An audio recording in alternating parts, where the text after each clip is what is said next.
To export Google Analytics goal setup, you need to follow a series of steps that will allow you to save and reuse your goal configurations in other analytics properties or for backup purposes. First, log into your Google Analytics account and navigate to the Admin section. In the Admin section, select the view for which you want to export the goal setup. Next, click on Goals under the View column.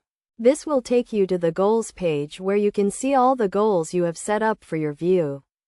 To export the goal setup, you need to use the Google Analytics Management API or the Google Analytics 360 API. You can find the API in the Google Cloud Console. To use the API, you need to have a Google Cloud project and enable the Google Analytics API. Once you have enabled the API, you can use the API client library to authenticate and authorize your API requests. You can then use the API to retrieve the goal settings for your view.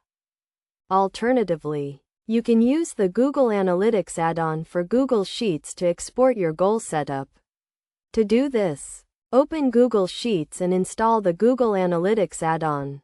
Once you have installed the add-on, you can use it to connect to your Google Analytics account and retrieve your goal settings. In the add-on, select the view for which you want to export the goal setup and choose the goal settings you want to export. The add-on will then retrieve the goal settings and save them to a sheet in your Google Sheets document. You can then save the sheet as a CSV file or copy and paste the goal settings into a spreadsheet. It is essential to note that exporting goal setup does not export the goal data, but rather the goal configuration. This means you will only be able to export the goal settings, such as the goal name, type, and destination, but not the data associated with the goal. To export goal data, you need to use the Google Analytics API or the Google Analytics add-on for Google Sheets to retrieve the data for your goals.